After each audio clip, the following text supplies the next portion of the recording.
ใส่เนยค่ะ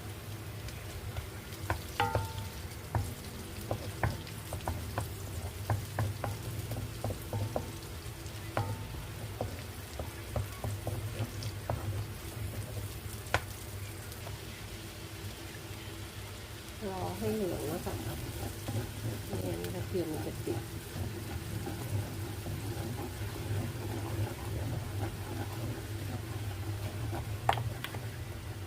เมื่อกระเทียมเริ่มเหลืองแล้วใส่เข้าเลย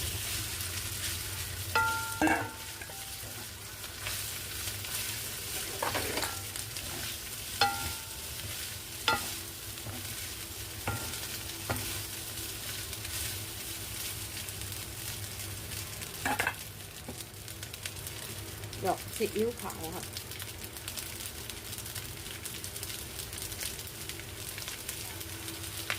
เกลือสักปลายหยิบมือค่ะ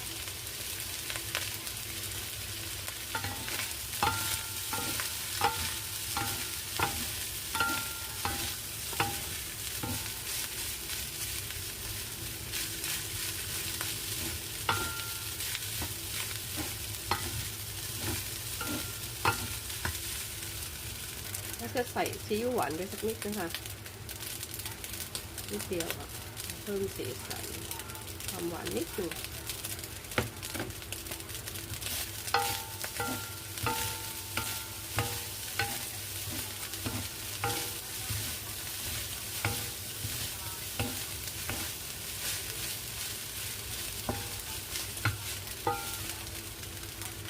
ผัดให้ข้าว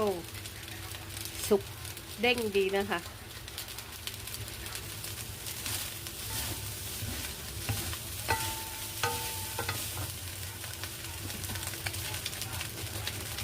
ไข่ดำค่ะไข่หมดไปยังไงเหมือนจะหมดละพริกไทยนี้ค่ะมันจะหมดละพริกไทยสุกแล้วก็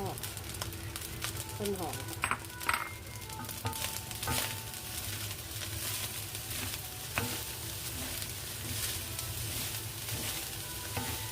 เสร็จแล้วก็